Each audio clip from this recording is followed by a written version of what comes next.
What's up, y'all? We got to stop giving the enemy the credit for our sufferings and our afflictions. We're so quick to say, oh, the enemy is doing this, the enemy is doing that. He's doing this to delay me. He's doing this because he knows God got something for me. But we forget that God allowed your suffering and your affliction to happen in the first place. So if God allowed it, that means God plans to use it. As a matter of fact, God may have even done it himself. So just know that whatever you're going through, it's for a reason. And God is using it. God is using your bruising. He's bruised you so that you may be used. He allowed the enemy to do this to you because the enemy may want to take you out of the way or harm you, but God will not let that happen. But he will allow the enemy to think and to play his part, to think he is against you, just so at the end of the day, the enemy is kind of helping you because God is using what the enemy has brought to you for your good. God is using your trouble to give you double.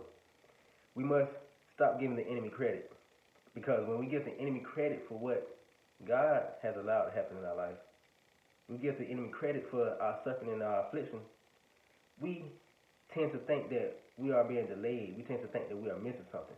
We're not acknowledging God. But when we give God the credit that he deserves, we acknowledge him like we should always do as the orchestrator and the establisher of our steps. We know then that we're not being delayed. We're not missing nothing. We're able to change the perspective and see through the lens of faith that God is working this out for my good. That, oh, God is doing something right now. God is working. Because God is doing something, he's pulling more out of you through your situation. He's going to make something happen that is above your thoughts. Come on, Ephesians 3:20. God will do exceeding abundantly above all that we can ask or think.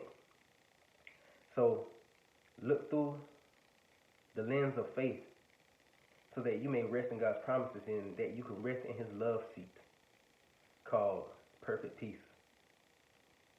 Then you will be able to see and wait on God properly and comfortably, because sitting with God is comfortable.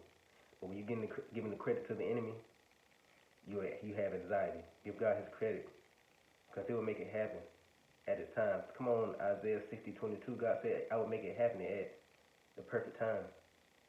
He's using it for your good. God got you.